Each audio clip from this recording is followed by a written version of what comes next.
Students of CBSE board class 10 class 12 बच्चों, आज की वीडियो में हम डिस्कस करने वाले हैं कुछ ऐसे पॉइंट्स जो आपके टेंशन को पूरी तरीके से रिलीज़ कर दे। बच्चों को जिस तरीके से टेंशन हो रही है, बहुत सारे बच्चों के टेंशन आ रहे हैं कि रिजल्ट ना आए या मतलब क्या होगा पता नहीं। So let us see once again कि क्या आपके टेंशन को आज रिलीज़ करेगा, क्या आप पास हो पाएंगे, ये खुद आप डिसाइड कर लोगे। See starting with the passing criteria जो ऑलमोस्ट सभी बच्चों का क्लियर है, बट फिर भी कुछ बच्चों का क्लियर नहीं होता कि बेटा क्लास 12th में पासिंग क्राइटेरिया जो है वो थ्योरी में इंडिविजुअली यानी कि सेपरेटली 33% लाना है, प्रैक्टिकल में भी। तो थ्योरी बेटा आपकी जो होती है 70 मार्क्स की जो थ्योरी है उसमें आपको 23 लाना पड़ता है, और 80 मार्क्स की थ्योरी में आपको 26 लाना पड़ता है, करेक्ट। प्रैक्टिकल में देयर इज़ नो टेंशन, आपको पूरे मार्क्स मिलते हैं, 33% की आपको 99% तक मिल जाता है। तो प्रॉब्लम थ्योरी की होती है। 10th वालों को ऐसी कोई दिक्कत नहीं है, बिकॉज थ्योरी प्लस प्रैक्टिकल मिला के you have to score 33। So theory में तो देखो बेटा, आप 13 से 15 मार्क्स भी लेके आ जाते हो तो आपको 20 तो इधर मिल ही जाता है, कम से कम मिनिमम रख लो तो 18 तो पकड़ ही लो आप। तो 10th वालों के लिए इतनी टेंशन की बात है नहीं, ठीक है। अब एक और चीज़ देखो, सीबीएसई ने क्या क्या किया आपके टेंशन को रिलीज करने के लिए। First of all this is a moderation policy जो सीबीएसई ने लगाया हुआ है बेटा। आप देख सकते हो कि इसका काम क्या होता है। It compensates the candidate for difficulties experience in solving the question. यानी कि अगर क्वेश्चन आपका डिफिकल्ट था, बहुत डिफिकल्ट, किसी भी सेट में बहुत एक्सट्रीमली डिफिकल्ट क्वेश्चन आ जाए और किसी भी सेट में थोड़ा ईजी आ जाए, तो उस पैरिटी को यानी कि डिस्पैरिटी अगर हुई है तो उसको पैरिटी में कन्वर्ट करने के लिए सीबीएसई मार्क्स प्रोवाइड करती है। अगर कोई क्वेश्चन मिस इंटरप्रिटेशन वाला है, मान लो कि क्वेश्चन कन्फ्यूजिंग है, मान लो कोई क्वेश्चन है जिसमें ऑप्शन ए बी दोनों सही है, ऐसे क्वेश्चंस भी होते हैं, यानी कि क्वेश्चन इज एम्बिगुअस या उसमें सर्टेन एरर है, जैसे क्लास 12th की फिजिक्स है, deleted part of the syllabus से क्वेश्चन आया था।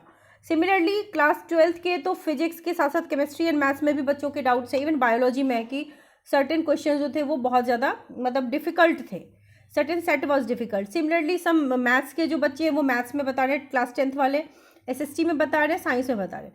तो आप सबके लिए ये मॉडरेशन पॉलिसी है, और दिस इज़ द वे। देखो हर सेट के बच्चे को कितने कितने नंबर दे दिए जाते हैं, ये आज का नहीं है, ये प्रीवियस ईयर्स का है, लेकिन आप देख सकते हो किस तरीके से सब्जेक्ट वाइज मॉडरेशन दी जाती है। हाँ, क्राइटेरिया इज स्टिल देयर कि आपको लिखना पड़ेगा, खाली पन्ने पे मार्क्स नहीं मिलते। इसके अलावा मान लो आपका रिजल्ट बन गया, मार्कशीट तैयार हो रही है, यानी कि डेटा एंट्री हो चुकी है। अब अगर कोई बच्चा एक या दो सब्जेक्ट में 5 से 10 नंबर की क्राइसिस से फेल हो रहा है, there you will get grace marks. Grace marks उनको नहीं दी जाती जो 75 प्लस लिया, या इवन 33% से ऊपर आपको आ गया तो फिर आपको ग्रेस मार्क्स नहीं मिलता। अगर कोई बच्चा एक सब्जेक्ट में फेल हो रहा है और 10% की कमी पड़ रही है तो उसे एक सब्जेक्ट में ग्रेस दे देते हैं। सिमिलरली अगर दो सब्जेक्ट में ऐसा हो रहा है तो 5-5% का दे देते हैं, यानी कि ओवरऑल वो 10% ही ग्रेस मार्क्स देते हैं। दो से ज़्यादा में अगर कोई फेल हो रहा है फिर तो सीबीएसई कुछ नहीं कर पाती। इसके अलावा बेटा देखो, आपके टेंशन को ख़त्म करने के लिए कई बच्चे कहते हैं कि हमने स्टेप्स लिख दिया, हमें मैथ्स नहीं आ रहा था, विच इज़ वेरी गुड बेटा, because you are getting marks from steps also. आपने गिवन लिखा, that is half marks, then आपने फॉर्मूले लिखे, उसके हाफ मार्क्स। तो इस तरीके से स्टेप्स लिखने के नंबर मिलते हैं। देन कुछ अच्छी चीज़ ये है कि अटेम्प्ट लेने के भी मार्क्स आपको मिलते हैं। मान लो कोई क्वेश्चन तुमने अटेम्प्ट लिया but you have not written appropriate answer, that does not mean कि आपको नंबर नहीं मिलेगा, उसमें भी मार्क्स मिलता है। और इवन अगर आपने चलो आउट ऑफ द बॉक्स अगर अटेम्प्ट ले लिया तो बेटा आपको फिर बहुत अच्छे नंबर भी मिल जाते हैं। मॉडरेशन आपकी लगी हुई है, ग्रेस मार्क्स आप समझ गए। इंटरनल मार्क्स आपको तभी नहीं मिलते जब आप एब्सेंट है ना, या आपने अगर कॉपी सबमिट नहीं की होती है तो ही वो इशू आता है, अदरवाइज कोई दिक्कत नहीं है।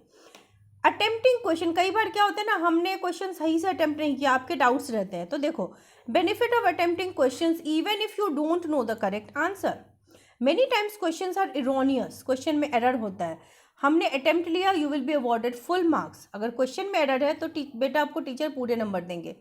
Even you have leave the space in the answer sheet, आपने मान लो कुछ नहीं लिखा, कॉपी में खाली जगह छोड़ी है, then also you will be getting marks. If you write something related to the question you will be getting some marks. यानी कि देखो किस तरीके से आंसर नहीं आ रहा है तो भी आपको नंबर मिलता है। कई बार क्या होता है, टीचर ने टिक मार्क पुट कर दिया बट आपने आंसर गलत लिखा है, तो टीचर ने अगर टिक दिया है तो हाई कोर्ट के रूल के अकॉर्डिंग अब बच्चे को उस क्वेश्चन में पूरे नंबर मिलेंगे। अब है कि क्या क्या मैटर करता है, many things which matter to get a marks for attempting में क्या होता है, डिपेंड्स ऑन द आंसर, किस हद तक अप्रोप्रिएट है आपका आंसर, वो तो मैटर करता ही है। If your answer does not is not much related, मान लो बहुत ज़्यादा रिलेटेड नहीं है, हमने थोड़ा बहुत इधर उधर से लिख दिया है, तो भी नंबर मिलेंगे। थोड़ा सा एग्जामिनर के टेम्पर पे डिपेंड करता है, बट आइडिया इसकी 4 एग्जामिनर है, तो वो भी एक अच्छी बात है कि एक को बुरा लगा, नहीं नंबर दिया, फिर अगला दे देगा, उसका अगला फिर दे देगा, ठीक है। And if you did the rest of paper very well then may get few marks for that question. तो बहुत अच्छा पेपर लिखा है तो भी नंबर उसके अटेम्प्ट के आपको दे दिए जाते हैं, ठीक है। तो आई होप आप सबको आज टेंशन थोड़ा दूर हुआ होगा बेटा ये देख करके कि किस तरीके से अटेम्प्ट लेने पे नंबर मिलते हैं। पूरे नहीं मिलेंगे, लेकिन जिस हद तक आपने सही अटेम्प्ट लिया आपको नंबर मिलेंगे।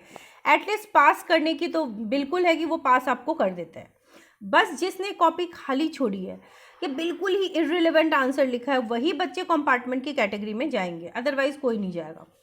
What is the passing marks? बेटा अभी मैंने पासिंग मार्क्स आपको एक्सप्लेन कर दिया, वो लास्ट ईयर भी था, अभी भी है, आई प्रोबेबली अगले साल भी रहेगा।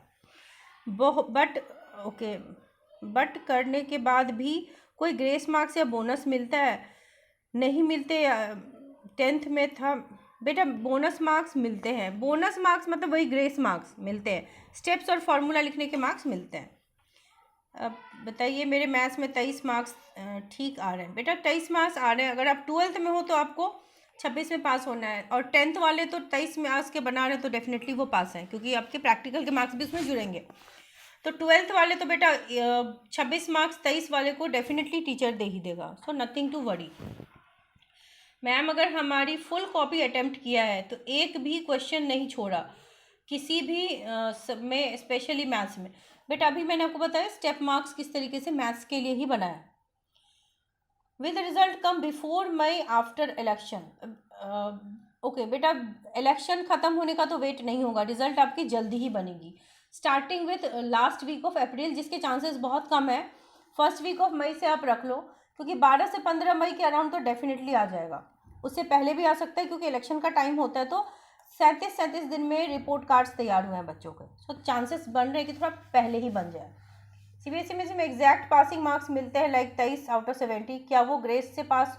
हाँ बेटा, या तो वो ग्रेस से पास हुए होते हैं, या कॉपी चेकिंग वाले भी इतना तो जानते ही है ना कि 12th के बच्चे हैं तो इनको थ्योरी में पास होना है, उन्हें प्रैक्टिकल के मार्क्स से लेना देना नहीं है, नहीं भी पता है तो भी वो 23 नंबर जानते हैं, 23 में ही पास होगा। तो अटेम्प्ट वगैरह लेने के भी 23 मिल जाते हैं, तो ज़रूरी नहीं कि उसको ग्रेस की ही नीड हुई हो, ठीक है। सो आई होप आप सबका टेंशन दूर हुआ हो। अब ये मान के चलो लगभग सभी बच्चों के रिजल्ट अच्छे ही आएंगे। जिसने नहीं कुछ लिखा है उन्हें भी टेंशन लेने की ज़रूरत नहीं है, क्योंकि बेटा देखो टेंशन लेने से तो कुछ फ़ायदा नहीं है, प्रॉब्लम का सलूशन है। अगर आप कंपार्टमेंट में जा रहे हो इसका मतलब कि आपने शायद ठीक से नहीं पढ़ा हुआ है, और नहीं पढ़ा हुआ है तो you are getting another chance. CBSE आपको 3 चांसेस देंगी, आप अच्छे से तैयारी कीजिए और कंपार्टमेंट के एग्ज़ाम को 1 महीने बाद क्लियर कीजिए। सो इस तरीके से आपका एग्ज़ाम क्लियर हो जाएगा। Wish you all the very best.